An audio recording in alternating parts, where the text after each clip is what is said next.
জানি না মালিক কখন এই দুনিয়া থেকে চলে যায়। ইসলামের দাওয়াত, ইসলামের পথে সকলকে আহ্বান করতে পারে। তুমি রহম দিও, তুমি দয়া করো। আল্লাহ, তুমি ছাড়া আমার কোনো ইলাহ নাই। তুমি রহম করো, তুমি দয়া করো। তোমার এই বান্দা সকলকে জানি ইসলামের দাওয়াত দিতে পারে, ইসলামে চলার জন্য দাওয়াত দিতে পারে। তোমার রহম, তোমার দয়া দরকার। তুমি পাশে থাকলে তাহলে আমি ইনশাআল্লাহ দাওয়াত দিতে পারবো সকলকে ইসলামের। যারা যারা ইসলামকে ভালোবাসে আল্লাহ, তুমি সকলকে মাফ করে দিও, এবং যারা যারা ইসলামের পথে দাওয়াত দেয় আল্লাহ, তুমি তাদেরকে মাফ করে দিও এবং তাদের ক্ষমা করে দিও।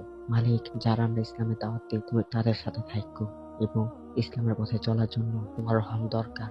মালিক, জানি না কখন মৃত্যুবরণ করি, দুনিয়া থেকে চলে যাই। এই যতদিন বাঁচবো ইসলামের জন্য মানুষকে দাওয়াত দিব। তোমার দয়া দরকার। জানি সকলে গান বাজনা থেকে, সকল পাপ কাজ থেকে বিরত থাকে, তাই ইসলামের দাওয়াত দিতে চাই। হযরত মুহাম্মদ সাল্লাল্লাহু আলাইহি ওয়াসাল্লামের উম্মতের বিনিময় আমরা সকলে ইসলামের দাওয়াত দিতে চাই। আমাদের নবীজির আদর্শ মেনে চলতে চাই। তোমার দয়া, তোমার রহম দরকার। মালিক, তুমি পাশে থাকো, সাথে থাকো। যাদের এই ভিডিও ভালো লাগে চ্যানেলটা সাবস্ক্রাইব করে দিবেন, আমাদের পাশে থাকবেন, সাথে থাকবেন। ইনশাআল্লাহ বেশি বেশি করে এই ভিডিওটা শেয়ার করে দিবেন, যেন আরেকটা মুসলিম ভাই জানতে পারে, শিখতে পারে। ইনশাআল্লাহ সকলে ভালো থাকবেন, সুস্থ থাকবেন, 5 ওয়াক্ত নামাজ পড়বেন। আসসালামু আলাইকুম।